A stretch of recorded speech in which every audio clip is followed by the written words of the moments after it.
Good afternoon, everybody. This is another edition of the Pass Ball Show, brought to you by JohnPielli.com, by Two Ways, One Passion Food Truck, located in Scranton, Pennsylvania, by St. Aloysius Church and School in Jackson, New Jersey. Handful of topics we're going to get into today, as always, as we talk about the world of baseball, sports, and unifying America. I was thinking about a couple things that as always, grinded my gears a little bit. Working pretty passionately on the top 100 offensive position players of all time. I have some ideas from 21 to 23. And I said all along as we were working on establishing what the criteria is. And this criteria is going to change over time because you're talking about so many different generations of baseball and years, and a game that's different in the 19th century than it is right now. And when you're trying to set whatever you want as a standard for who the best player of each generation is, how do you intermesh them and say a player that played in 1952 is better than a player that played in 1915? It's hard because you talk about the fact that baseball excluded black people from the game for so long, and that wasn't right. So because of that, are you going to say that, hey, the only best baseball players of a certain time frame up to 1947 were all white? Of course not. So you have to talk about some of the best players of the Negro Leagues, like Josh Gibson and Oscar Charleston, who made the top 20. So if you're up and you want to just keep an eye on where I'm at with the top 20 offensive position players of all time, you can check out on my website, johnpielli.com. We have the top 20 that are etched in stone. One player I do want to talk about is Mike Trout. Mike Trout, the 8th highest on-base percentage plus slugging, OPS, in the history of baseball as he enters his 10th year. His 10th year should basically be enough for him to get into baseball's Hall of Fame because of what he's accomplished at this point of his career. But where does he rank amongst the best baseball players of all time? So we'll talk about that a little bit later. But I was watching a little basketball this past week. And, you got the games going on with the colleges. We're getting set towards March Madness. And one of the things that stands out is a lot of the big-time programs, the ones that we hear about and know that the national championship in basketball usually has to go through, are not amongst the big teams this year. Think of a team like North Carolina, not even close to the top 25, not making the field to 64. And you got teams like Dayton and Baylor, and even Gonzaga, who is still waiting for a national championship. They've been a prominent team for a very long time, a fixture in the field of 64, but up to this point, they have not won themselves a national championship. Maybe this is the year that they end up going and doing it. But I was thinking of a couple things, in regards to the NBA. And you always hear about the National Basketball Association being about its players, and to a point where the players control the sport. They control their teams. They control the ability for the rest of the team to make moves. And in a lot of cases, they dictate exactly who their head coaches are. And one of the things that kind of stood out to me, because I think of history and I think of baseball and I think of football, and you've seen in a lot of cases, especially with baseball and in some cases with basketball, teams going to the whole player coach thing. And it's something that you haven't seen in basketball since the late 1970s. And I think Dave Cowens was the last player coach in NBA history. And that stands out because I think the game of basketball has gravitated so much towards its players that maybe it's time that somebody like a LeBron James, somebody like a Kyrie Irving, some of the more demanding and dominant players in the National Basketball Association should think about becoming player coaches. Because think about it, you got a star player, and I'm not going to use LeBron as the ultimate example, but you've seen many star players basically dictate who the head coach of an individual basketball team is. I look back at David Blatt with the Cleveland Cavaliers, and the Cavaliers were winning. It wasn't like they were doing horrible. Yeah, they had a good team. They had a good squad. Yeah, LeBron and company wanted a new coach. Frank Vogel was forced out of Indiana a series of years ago. It's coaching the Los Angeles Lakers right now. Now, if things turn sour, and it might not even be record-wise, it might not even be performance-wise. If LeBron James decides that he doesn't want Frank Vogel to be the head coach there anymore, Frank Vogel's not going to be there. So I think about what sport would be best for a player coach, because I think it's something that sports has gotten away from. And I apologize as I'm trying to just put this up. Player coaches in the NBA. And Dave Cowens was the last to do it.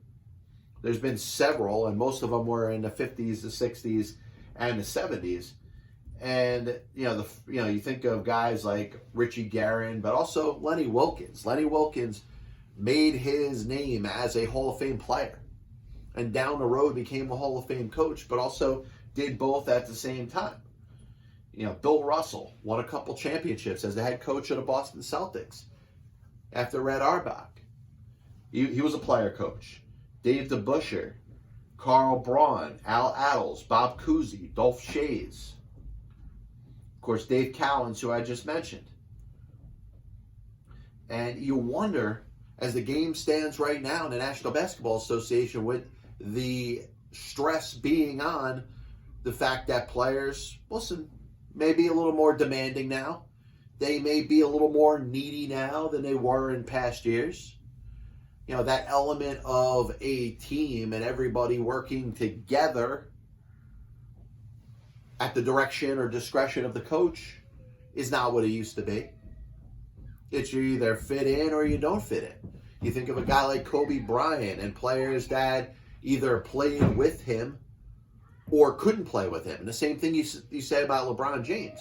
There's certain players that you can play with, that can play with LeBron James, and others that are just like, I don't know if his style is okay with me. I don't know if I'm willing to practice like that. I don't know if I'm willing to follow the orders of another player. So my message to that player is, all right, you're not going to listen to another player, are you going to listen to the coach?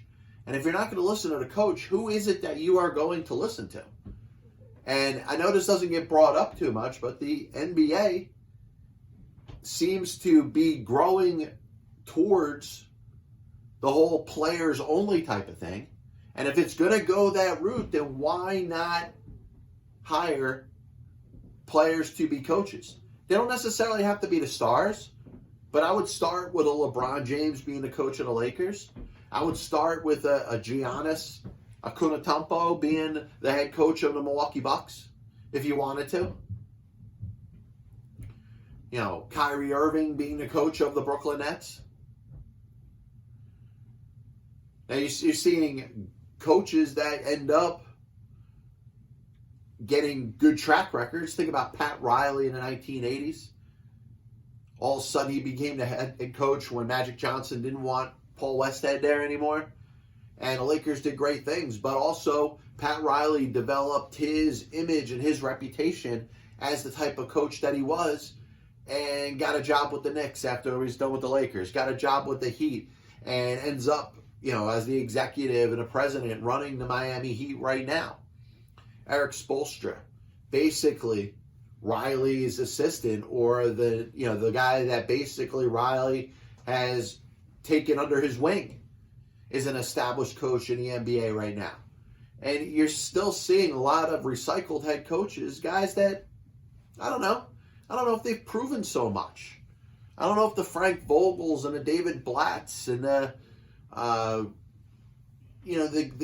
the Tom Thibodeaus of the world, I don't know if they've really established themselves enough to warrant being another team's head coach. Let's say there's a vacancy, an opening, a team decides to fire its head coach in the National Basketball Association. Are those the type of guys that you're really looking for to lead your squad? Maybe it's time to start looking from within. Start with the star players, but also kind of take a look at the landscape of a team. And if there are certain leaders that have stood out, then maybe they should get more consideration to be a head coach in the NBA. The other thing I got to talk about, and I'm sorry for even bringing this up, maybe I shouldn't, but the effort that the NBA has made with these uniforms that we've seen over the last several years, it's making it very difficult to watch. I mean, yes, if you're a good basketball fan, you understand and you know what NOLA means. But what about that fair weather fan? What about that young kid that's trying to learn a little bit more about basketball? They're looking at a shirt for the New Orleans Pelicans and it says NOLA on the front of it, and somebody's probably wondering what the hell that even means.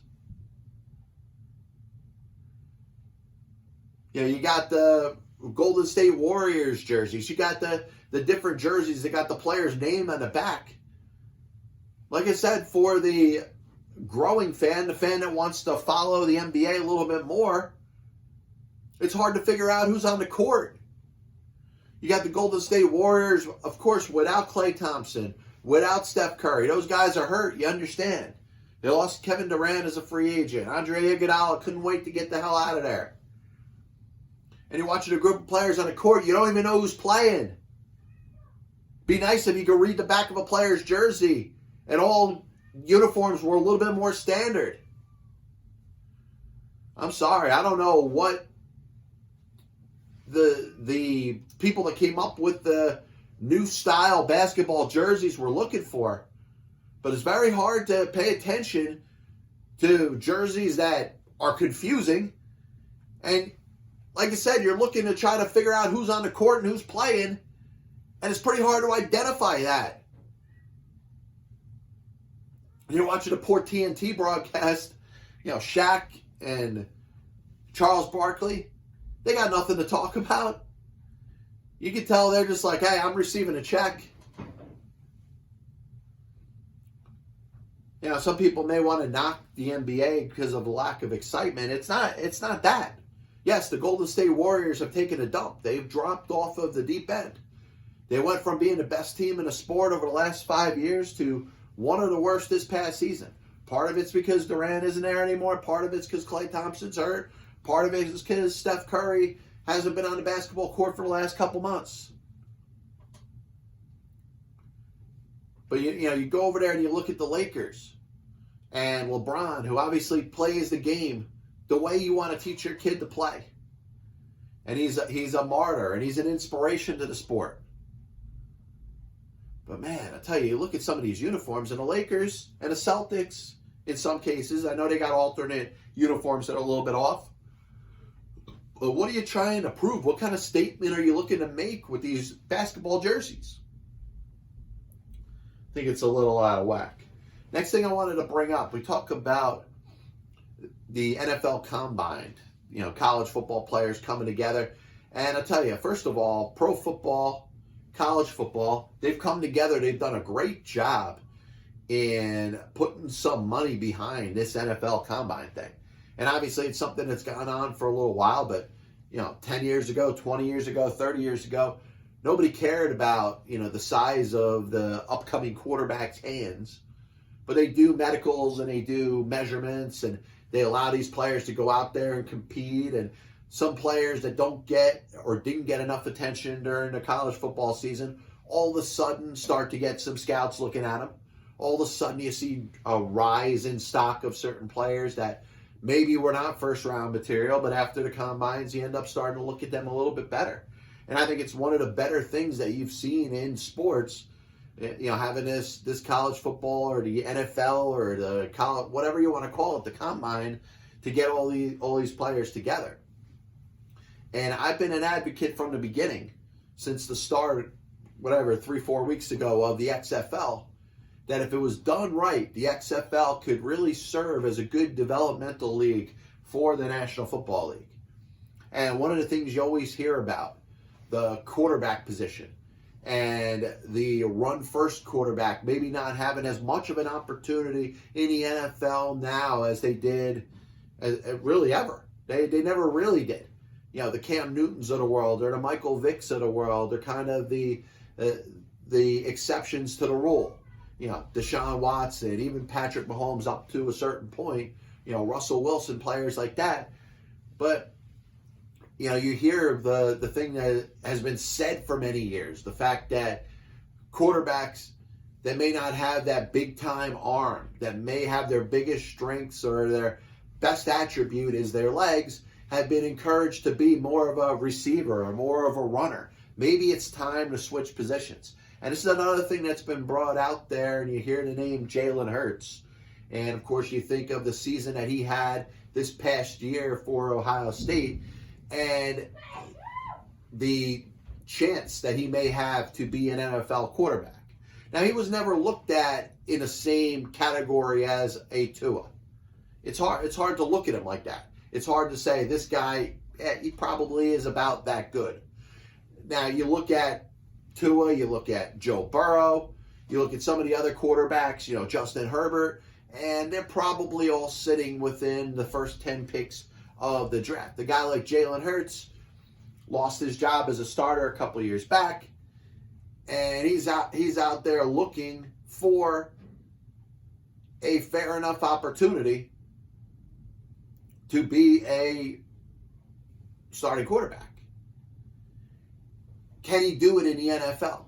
The experts are going to tell him no. The experts are going to tell him that he's probably better suited being drafted as a running back or a wide receiver, and maybe in a type of wildcat formation. Maybe he could be a Brad Smith or a Antoine Randall or a Cordell Stewart.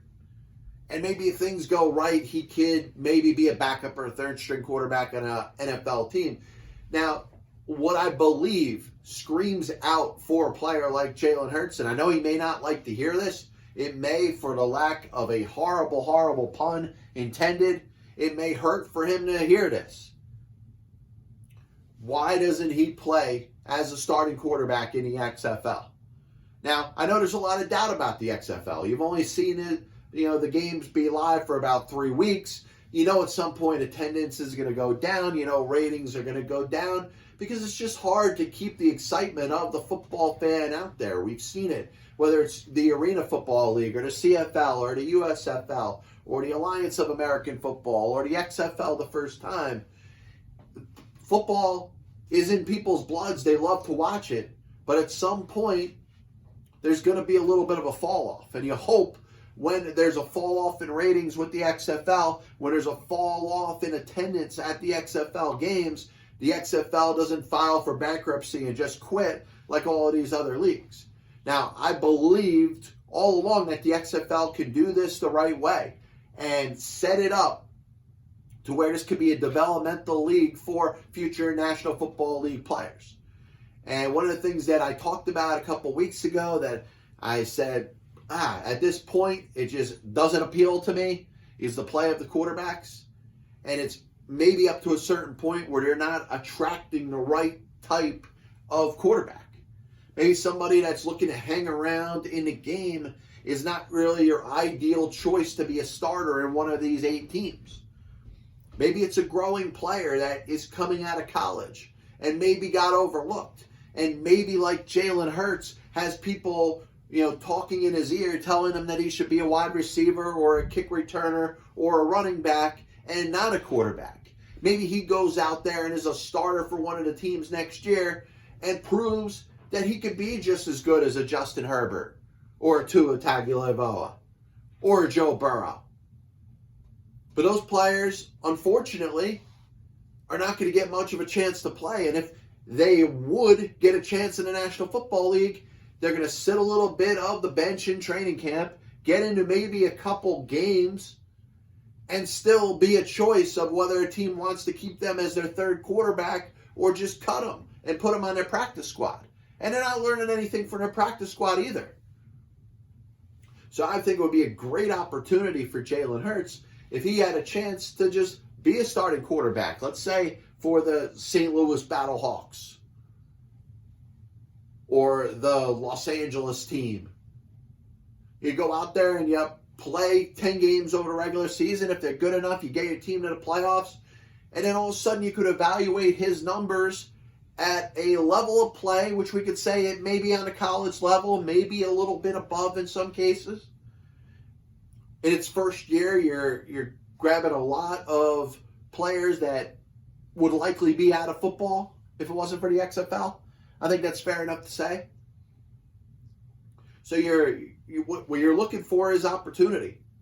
And I told you, the league that ended up becoming a constant year in and year out would have to do something along the lines of being a developmental league of the NFL.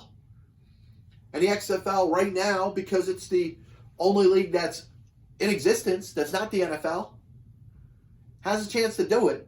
And I just hope they continue to do it the right way. I hope they don't give up on their investment because there's going to be some bad ratings and some bad attendance over the next handful of weeks. I hope they stick with it. I hope they get through the season.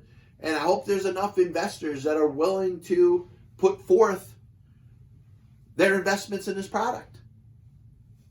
But I think of a guy like Jalen Hurts playing for one of these teams next year, and it might not be the most ideal scenario. He may say, well, I'd rather be a 6th or a 7th round draft pick by a National Football League team. And maybe if he gets drafted by the right team, he gets a chance to play in training camp, can earn a job as maybe a backup quarterback and maybe be a starter down the road. It's all possible. But I would think rather than, cave into the pressure of saying, hey, these experts are telling me I should be a wide receiver, so maybe I should be a wide receiver. Why don't you go out there and play in a competitive professional league, perform well, and then leave the NFL with no choice but to bring you in there and maybe compete for a backup job. Maybe compete with the likes of a starter that, the consensus is wondering why that starter's there. A Marcus Mariota or a Mitch Trubisky down the road. You say, hey, run this guy in there, give him a chance. Maybe he could outplay the incumbent. A little bit of a recap of the show today, and as always, I do want to thank everybody for tuning in. This is the Passball Show brought to you by JohnPLA.com, by 2 Ways, 1 Passion Food Truck, located in Scranton, Pennsylvania, as well as St. Aloysius Church and School in Jackson, New Jersey. We spoke about the NBA, and you're looking at it, you're seeing some coaches with a little more stability this year than in past years. But we all know that the star player is kind of the CEO of that team, kind of controls what happens on the court, not just by their own play, but within their leadership abilities. So how come there aren't more player coaches in the NBA? I think this is something that should be considered more. It's got to be a surprise, right? That there hasn't been a player coach in the NBA since 1979. Yet players are dictating who their coaches are. Why doesn't anybody step up and say, you know what, I'm going to be the head coach? And like I said, it doesn't have to be the star player. It just has to be somebody that's respected within that group and understands what that group is looking to do. And I think if one team does it, you're going to see a lot of other teams that are going to get back to that. Baseball, I think you've seen teams ostracize their manager to a point where their value is nowhere near what it was before. So if you're not respecting the manager, I don't know if you're going to respect the fellow player that's watching or overseeing a team. Most of the stuff's coming from the front office. If you're going to see maybe somebody that's not a Major League Baseball manager become a manager, you've seen it. It's guys that are coming from front offices, guys that are working as scouting directors and assistant general managers and heads of analytics staffs, basically becoming the manager on the field. Baseball is not going to have the player manager anymore. Pete Rose, who was the last player manager when he retired in 1986, it's something you're not going to see very much again, if ever. But basketball, I see it. And speaking of basketball, I'm sorry. I'm sorry for complaining about the uniforms, but some of them are just getting a little bit ridiculous. I mean, I think that fair weather to casual basketball fan should be able to identify the players on the court. And you're watching the Golden State team, and I understand they're decimated with injuries. They don't have the star power that they had before. But you're watching guys score points that, hey, you know what? The broadcasters that are broadcasting the game better get their game up and call these players' names out a little more, because there's no way you're going to see it on the back of the jersey.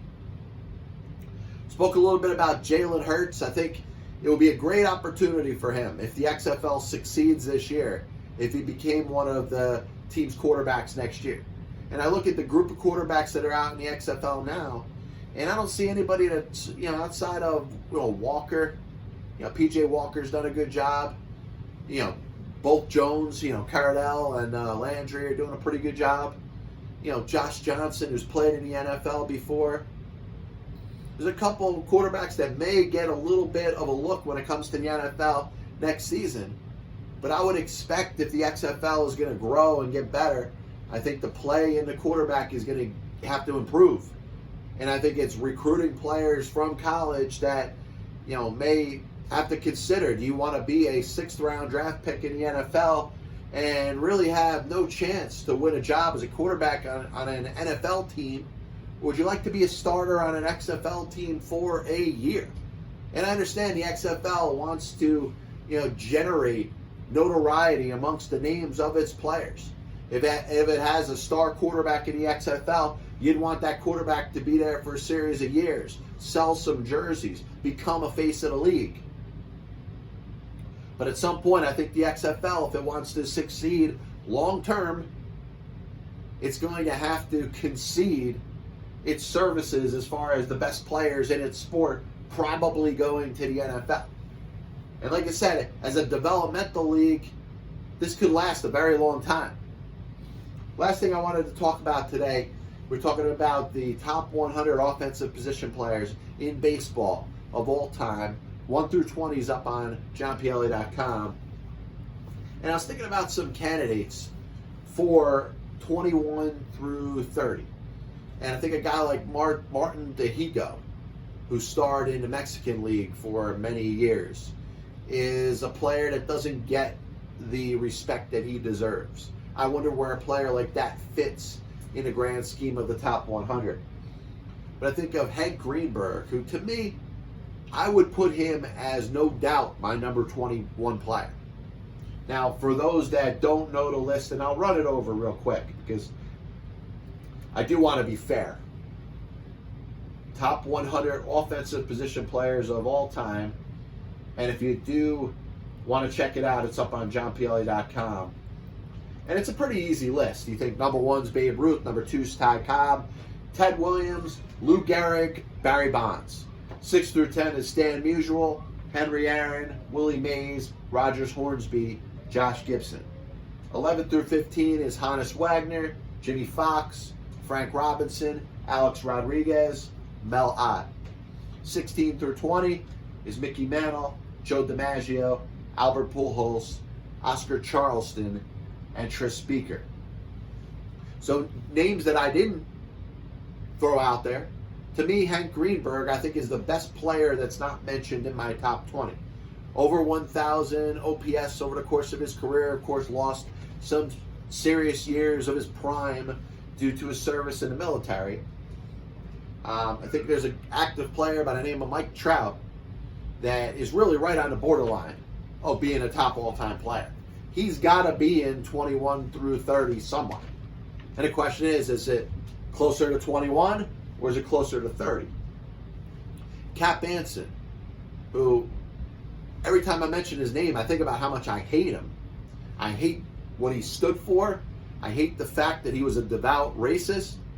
I hate the fact that he kept blacks from playing in Major League Baseball throughout his entire career as a player and a manager.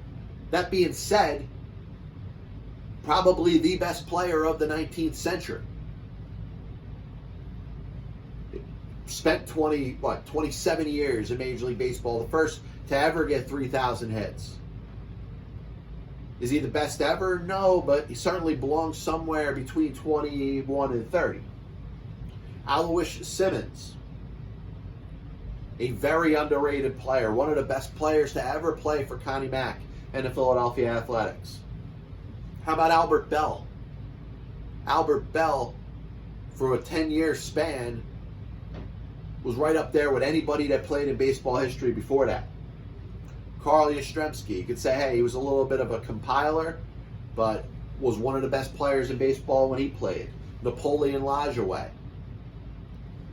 Great player for the Cleveland Indians. A player that was so prominent and known that they changed the team's name from the Cleveland Broncos to the Cleveland Naps during the time that Lajoie played for them. Ricky Henderson, dominant base stealer. An extremely durable player who played for many years, got over 3,000 hits, the best leadoff hitter baseball has ever seen. If you're putting together a lineup 1 through 9, you'd be hard pressed to not think about using Ricky Henderson as your leadoff batter. Roger Connor, the all-time home run leader before Babe Ruth. Pete Rose, the all-time hit king. I'll throw some other names out there that are going to get varying degrees of consideration. Ernie Banks, Mike Schmidt, Reggie Jackson, Dick Allen, Duke Snyder. Any, in your opinion, errors or omissions, send it my way, jrpielli@gmail.com. I do want to thank everybody for tuning in. This is the Pass Ball Show, brought to you by johnpielli.com, by St. Aloysius Church and School in Jackson, New Jersey, by 2 Ways, 1 Passion food truck located in Scranton, Pennsylvania. We'll be back with you tomorrow. Enjoy your weekend. God bless you. And as always, I'll see you on the other side.